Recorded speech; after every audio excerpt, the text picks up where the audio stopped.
Hello বন্ধু, আমি ফিরে এলাম পার্ট 3 ভিডিওতে। অর্থাৎ পথের দাবি থেকে যে অংশটা আমি পড়িয়েছিলাম পার্ট 2 ভিডিওতে, সে এই বস্তুটি প্যাকেটে কেন, এই পর্যন্ত আমি পড়িয়েছিলাম। আজকে আমি বাকি অংশটা তোমাদের সামনে তুলে ধরছি। তোমরা বাড়িতে থেকে আমার পড়াশোনাটার ভিডিওগুলো দেখতে থাকো, অবসর সময়ে তোমাদের কাজে লাগবে। আমাদের শিক্ষা ব্যবস্থা অনুন্নত কেন জানো? আমরা সরস্বতীকে বালিশ করে ঘুমোই নাই। অর্থাৎ বইপত্র যদি আমাদের কাছে থেকে ঘুমাই, তাহলে আমরা দেখতে পাবো যে আমাদের সব কিছু কতটা উন্নতি হয়েছে। অর্থাৎ যখন আমরা বিছানায় শুই, তখন যদি আমার ঠাকুরের ফটো আমার মাথার সামনে থাকে, ঠাকুরকে দেখে আমি প্রণাম করি। কিন্তু দুঃখের বিষয়, আমাদের দেশের অবস্থা এরকমটাই হয়েছে। যাই হোক বন্ধু, আমি পরের অংশটা তোমাদের সামনে তুলে ধরছি। জগদীশ বাবু এই সময় ঘরে ঢুকিতে নিমাইবাবু হাসিয়া কহিলেন, দেখো জগদীশ, কিরূপ সদাশয় ব্যক্তি উনি। এই গিরিশ মহাপাত্র ব্যক্তিটি কেমন দেখো। বলছে নিজে খাইনি, অপরকে সেজে দিই, তাই কলকাটা কাছে রেখেছি। যদি কারো কাজে লাগে, তাই এই গাঁজার কলিকাটি পকেটে রেখেছেন। ক্ষণকাল মৌন থাকিয়া কহিলেন, গাঁজা খাওয়ার সমস্ত লক্ষণ তোমাতে বিদ্যমান বাবা, বললেই পারতে খাই। কিন্তু কদিন বাঁচবে, এই তো তোমার দেহ, আর খেও না। বুড়ো মানুষটির কথা শোনো। এই বুড়ো মানুষটি হলেন নিমাইবাবু, পুলিশের ঊর্ধ্বতন কর্মচারী। সব গিরিশ মহাপাত্রের শরীরের অবস্থা দেখে তাকে গাঁজা খাওয়ার নির্দেশ থেকে বিরত রাখার কথা বলেছিল। যে দেখো, তোমার এই চেহারা, তুমি আর গাঁজা খেও না। এই লাইনটা দিয়ে প্রায়ই প্রশ্ন হয়, বুড়ো মানুষটি কী বলেছিল। যাই হোক, মহাপাত্র মাথা নাড়িয়া অস্বীকার করিয়া বলিল, আজ্ঞে না মাইরি খাইনি।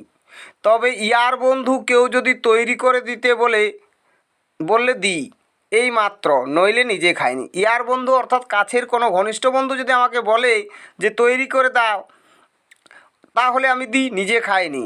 আসলে গিরিশ মহাপাত্রের এই গাঁজার কলকাটা পরের জন্য নিবেদিত। জগদীশবাবু চটিয়া উঠিয়া কহিলেন, দয়ার সাগর, পরকে সে যদি নিজে খায়নি, মিথ্যাবাদী কোথাকার। অপূর্ব কহিল, বেলা হয়ে গেল, আমি এখন তবে চললুম কাকাবাবু।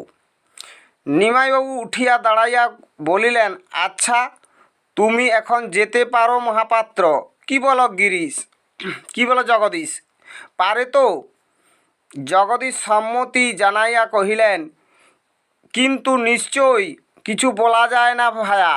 আমার মনে হয় এই শহরে আর কিছুদিন নজর রাখা দরকার। রাত্রে মেন ট্রেনটার প্রতি একটি দৃষ্টি রেখো, সে বার্মা এসেছে, একথা সত্য।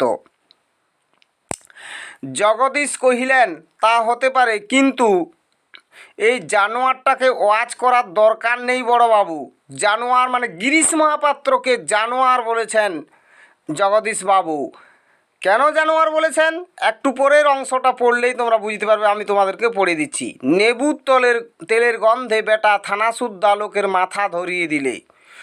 বড়বাবু হাসিতে লাগিলেন। অপূর্ব পুলিশ স্টেশন হইতে বাহির হইয়া আসিল এবং প্রায় তাহার সঙ্গে গিরিশ মহাপাত্র তার ভাঙা টিনের তোরঙ্গ ও চাটাই জড়ানো ময়লা বিছানা বান্ডিল বগলে চাপিয়ে ধীর পদে উত্তর দিকে রাস্তা ধরিয়া সোজা প্রস্থান করিল। বন্ধু, এই পর্যন্ত আমি পড়ালাম। তোমাদের বাকি অংশটা আমি আবার পরের ভিডিওতে নিয়ে আসব। তো বন্ধু, এখান থেকে দুটো প্রশ্ন তোমাদেরকে বলে দিয়ে যাই, যে খুবই ইম্পর্ট্যান্ট প্রশ্নগুলো হলো গিরিশ মহাপাত্রের এই যে চেহারার বিবরণ, সাজ পোশাকের বিবরণ, এগুলো খুবই ইম্পর্ট্যান্ট প্রশ্ন। তার সাথে সাথে তোমরা এই গিরিশ মহাপাত্রর চোখটার যে বিবরণ আছে, এটা ভালোভাবে লক্ষ্য করবে। আর পুলিশ স্টেশনে গিরিশ মহাপাত্রকে ধরার পর কি ঘটনা ঘটেছিল, সেগুলো তোমরা ভালো করে করবে। এই যে অংশটা আমি পড়ালাম, এর মধ্যে উত্তর আছে। কি করেছিল আহাম্মকের পুলিশ দল, বাংলাদেশের পুলিশ পাঁচাটা কুত্তা, অর্থাৎ পদলেহনকারী ইংরেজদের এই পুলিশগুলোর আচার আচরণ লক্ষ্য করো। গিরিশ মহাপাত্রকে সামনে পেয়েও তারা ধরতে পারল না। শেষকালে ঠাট্টা তামাশার সঙ্গে তারা গিরিশ মহাপাত্রের সঙ্গে ঠাট্টা তামাশা করে তাকে ছেড়ে দিতে বাধ্য হয়েছিল। তাহলে থানায় কি ঘটনা ঘটেছিল এটাও তোমরা ভালোভাবে করবে। এখান থেকে এই প্রশ্নটা ভেরি ভেরি ইম্পর্ট্যান্ট। পরের ভিডিওতে আমি আবার নিয়ে আসবো বাকি অংশটা ধীরে ধীরে। তোমরা তখন সুস্থ থাকো, ভালো থাকো। 42 ছাড়িয়ে 46 47-এর তাপমাত্রা বাঁকুড়া বিদ্যমান, আশেপাশে ঘোরাঘুরি করছে।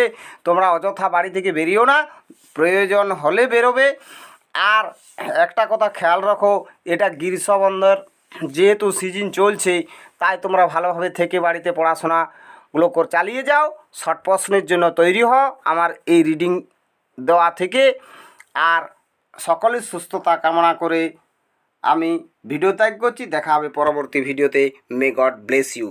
আর যদি তোমাদের ভিডিও ভালো লাগে থাকে অবশ্যই লাইক কমেন্ট শেয়ার করতে ভুলো না।